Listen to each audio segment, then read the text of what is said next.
Oliver Twist, by Charles Dickens, Chapter 34. Contains some introductory particulars relative to a young gentleman who now arrives upon the scene, and a new adventure which happened to Oliver. It was almost too much happiness to bear. Oliver felt stunned and stupefied by the unexpected intelligence. He could not weep, or speak, or rest. He had scarcely the power of understanding anything that had passed, until, after a long ramble in the quiet evening air, a burst of tears came to his relief, and he seemed to awaken all at once to a full sense of the joyful change that had occurred, and the almost insupportable load of anguish which had been taken from his breast. The night was fast closing in when he returned homeward, laden with flowers which he had culled with peculiar care for the adornment of the sick chamber. As he walked briskly along the road, he heard behind him the noise of some vehicle approaching at a furious pace.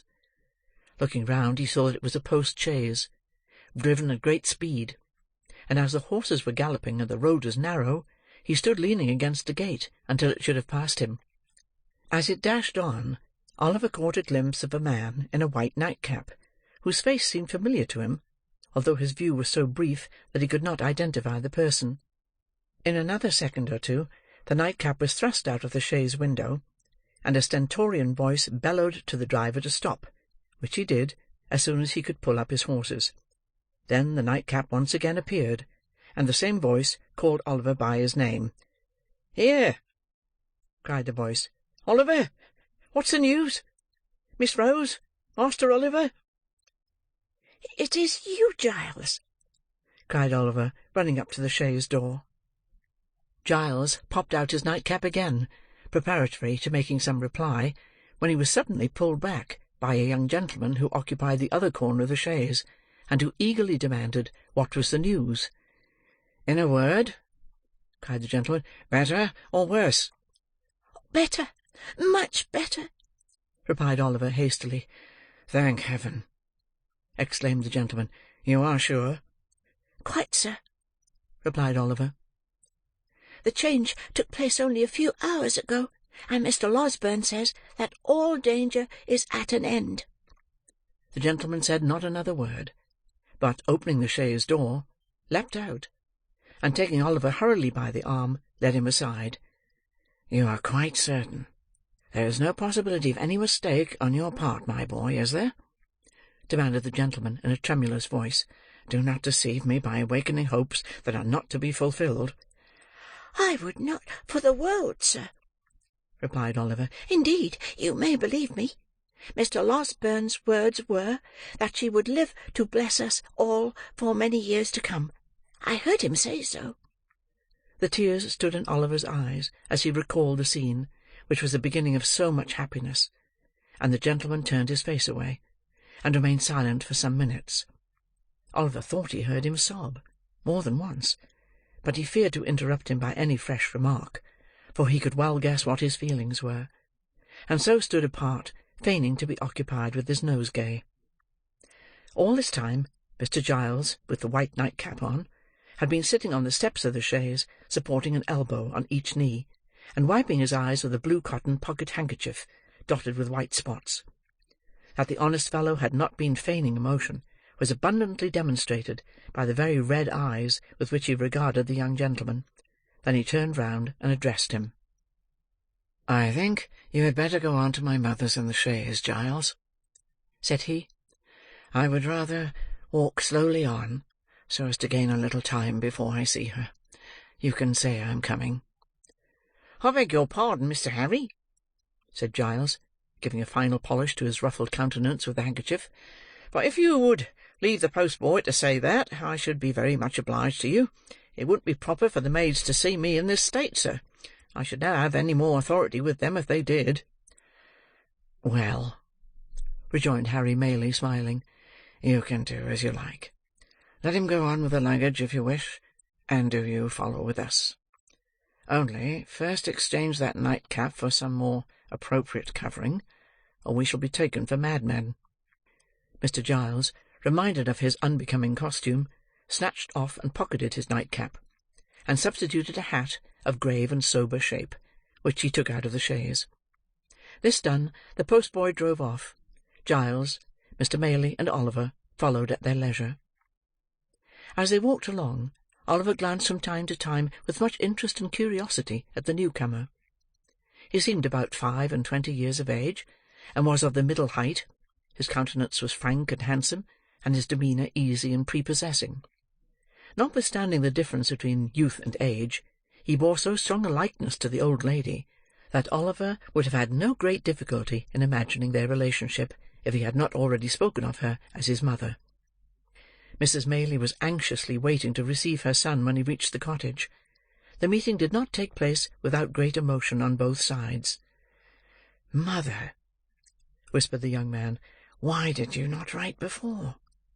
"I did," replied Mrs. Maylie, "but on reflection I determined to keep back the letter until I had heard Mr. Losberne's opinion." "But why?" said the young man. "Why run the chance of that occurring, which so nearly happened? If Rose had—I cannot utter that word now. If this illness had terminated differently, how could you ever have forgiven yourself? How could I ever have known happiness again?" "If that had been the case, Harry," said Mrs. Maylie, "I fear your happiness would have been effectually blighted, and that your arrival here, a day sooner or a day later, would have been of very, very little import." "And who can wonder if it be so, mother?" rejoined the young man. "Or why should I say, if? It is... Oh, you know it, mother. You must know it." "I know that she deserves the best and purest love the heart of man can offer," said Mrs. Maylie. "I know that the devotion and affection of her nature require no ordinary return, but one that shall be deep and lasting. If I did not feel this, and know, besides, that a changed behaviour in one she loved would break her heart, I should not feel my task so difficult of performance, or have to encounter so many struggles in my own bosom, when I take what seems to me to be the strict line of duty." "This is unkind, mother," said Harry. "Do you still suppose that I am a boy, ignorant of my own mind, and mistaking the impulses of my own soul?" "I think, my dear son," returned Mrs. Maylie, laying her hand upon his shoulder, "that youth has many generous impulses which do not last, and that among them are some which, being gratified, become only the more fleeting.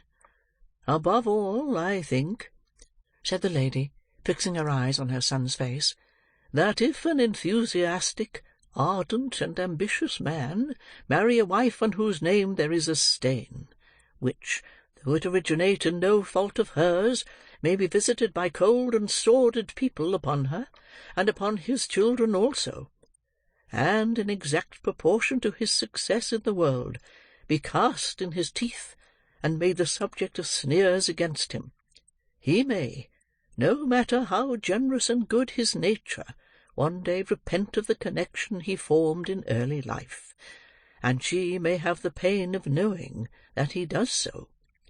"Mother," said the young man impatiently, "he would be a selfish brute, unworthy alike of the name of man and of the woman you describe, who acted thus." "You think so now, Harry," replied his mother. "And ever will," said the young man. "The mental agony I have suffered during the last 2 days wrings from me the avowal to you of a passion which, as you well know, is not one of yesterday, nor one I have lightly formed. On Rose, sweet, gentle girl, my heart is set as firmly as ever heart of man was set on woman. I have no thought, no view, no hope in life beyond her. And if you oppose me in this great stake, you take my peace and happiness in your hands, and cast them to the wind. Mother, think better of this, and of me, and do not disregard the happiness of which you seem to think so little." "Harry," said Mrs. Maylie, "it is because I think so much of warm and sensitive hearts that I would spare them from being wounded. But we have said enough, and more than enough, on this matter just now." "Let it rest with Rose, then," interposed Harry. You will not press these overstrained opinions of yours so far as to throw any obstacle in my way?" "I will not," rejoined Mrs. Maylie, "but I would have you consider—" "I have considered," was the impatient reply. "Mother, I have considered years and years. I have considered ever since I have been capable of serious reflection. My feelings remain unchanged, as they ever will. And why should I suffer the pain of a delay in giving them vent, which can be productive of no earthly good? No. Before I leave this place, Rose shall hear me." "She shall," said Mrs. Maylie. "There is something in your manner which would almost imply that she will hear me coldly, mother," said the young man. "Not coldly," rejoined the old lady. "Far from it." "How then?" urged the young man. "She has formed no other attachment?" "No, indeed," replied his mother. "You have, or I mistake, too strong a hold on her affections already. What I would say," resumed the old lady, stopping her son as he was about to speak, "is this. Before you stake your all on this chance, before you suffer yourself to be carried to the highest point of hope, reflect for a few moments, my dear child, on Rose's history, and consider what effect the knowledge of her doubtful birth may have on her decision. Devoted as she is to us, with all the intensity of her noble mind, and with that perfect sacrifice of self which, in all matters, great or trifling, has always been her characteristic." "What do you mean?" "That I leave you to discover," replied Mrs. Maylie. "I must go back to her. God bless you." "I shall see you again to-night?" said the young man eagerly. "By and by," replied the lady, "when I leave Rose." "You will tell her I am here?" said Harry. "Of course," replied Mrs. Maylie. "And say how anxious I have been, and how much I have suffered, and how I long to see her. You will not refuse to do this, mother?" "No," said the old lady, "I will tell her all." And pressing her son's hand affectionately, she hastened from the room. Mr. Losberne and Oliver had remained at another end of the apartment, while this hurried conversation was proceeding. The former now held out his hand to Harry Maylie, and hearty salutations were exchanged between them.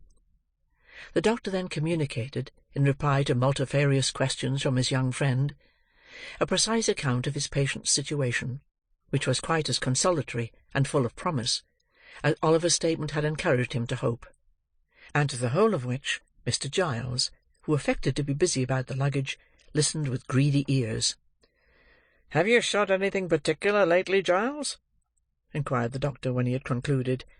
"Nothing particular, sir," replied Mr. Giles, colouring up to the eyes. "Nor catching any thieves, nor identifying any housebreakers?" said the doctor. "None at all, sir," replied Mr. Giles, with much gravity.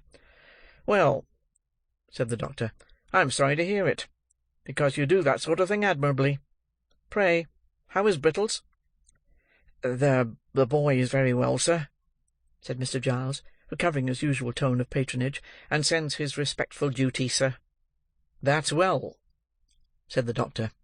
"Seeing you here, reminds me, Mr. Giles, that on the day before that on which I was called away so hurriedly, I executed, at the request of your good mistress, a small commission in your favour. Just step into this corner a moment, will you?"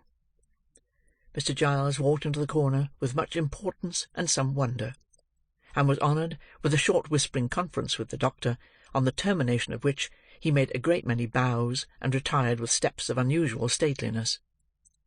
The subject matter of this conference was not disclosed in the parlour, but the kitchen was speedily enlightened concerning it, for Mr. Giles walked straight thither, and having called for a mug of ale, announced, with an air of majesty which was highly effective, that it had pleased his mistress, in consideration of his gallant behaviour on the occasion of that attempted robbery, to deposit, in the local savings bank, the sum of £25 for his sole use and benefit.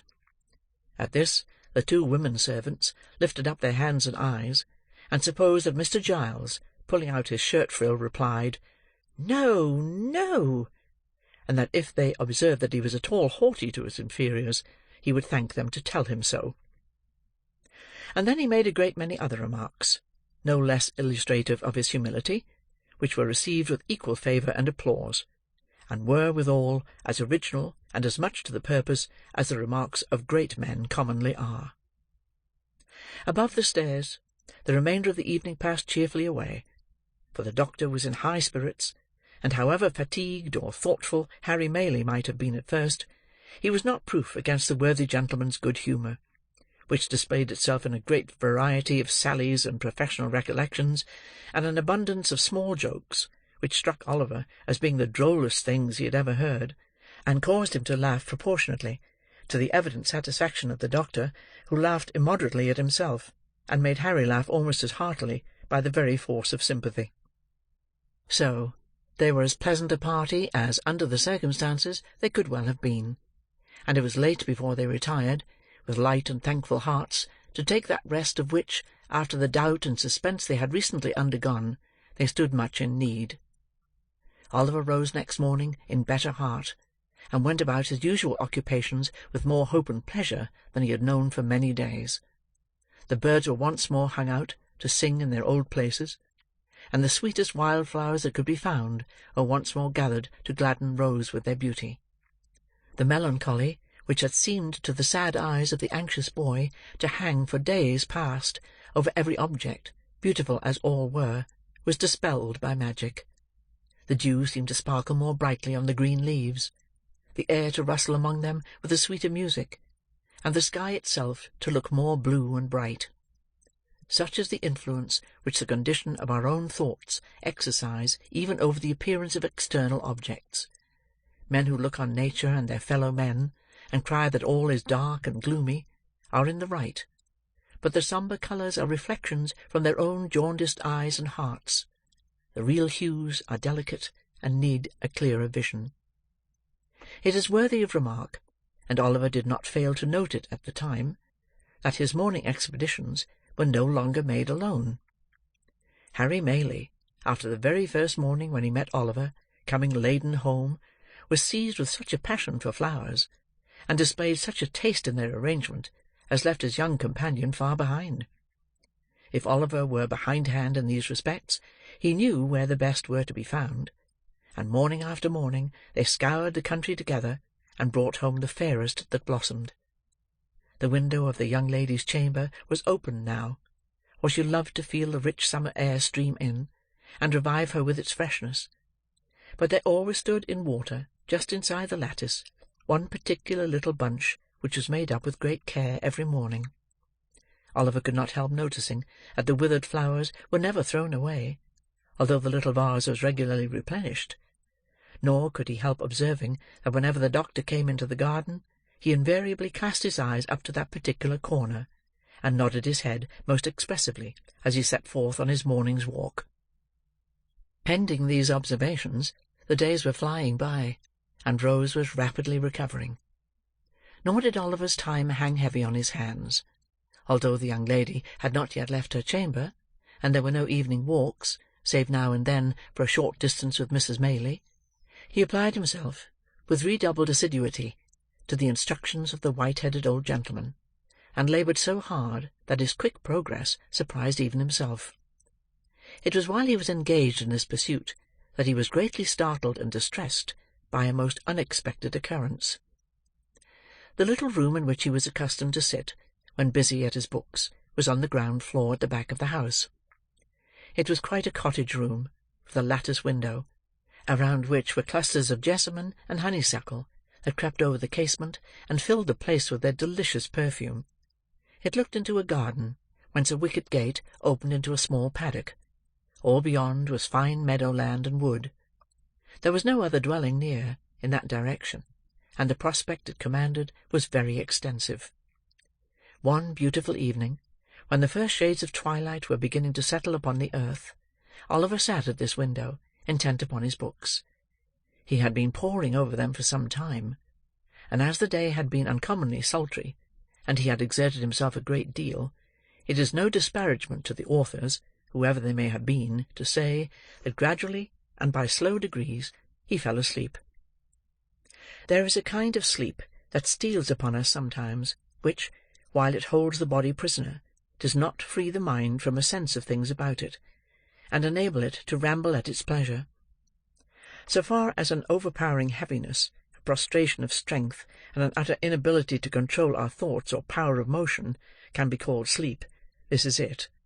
And yet we have a consciousness of all that is going on about us. And if we dream at such a time, words which are really spoken, or sounds which really exist at the moment, accommodate themselves with surprising readiness to our visions, until reality and imagination become so strangely blended that it is afterwards almost matter of impossibility to separate the two.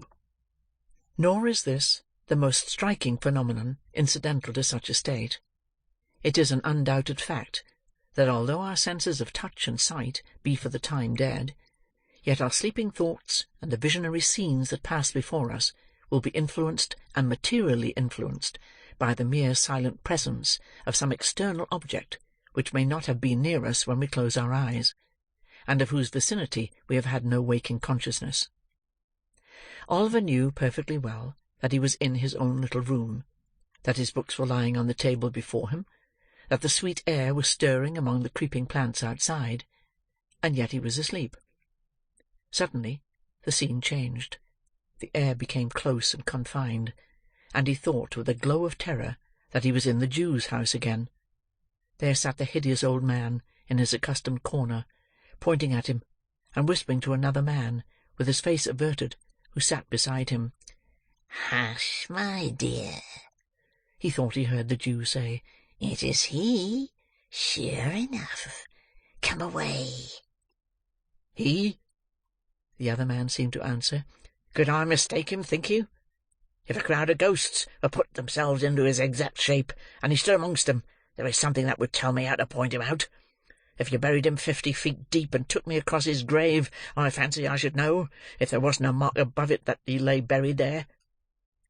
The man seemed to say this with such dreadful hatred, that Oliver awoke with the fear, and started up. Good heaven! What was that which sent the blood tingling to his heart, and deprived him of his voice and of power to move? There, at the window, close before him, so close that he could have almost touched him before he started back, with his eyes peering into the room and meeting his. There stood the Jew, and beside him, white with rage or fear or both, were the scowling features of the man who had accosted him in the inn yard. It was but an instant, a glance, a flash before his eyes, and they were gone. But they had recognized him, and he them, and their look was as firmly impressed upon his memory as if it had been deeply carved in stone and set before him from his birth. He stood transfixed for a moment, then, leaping from the window into the garden, called loudly for help. Chapter 34.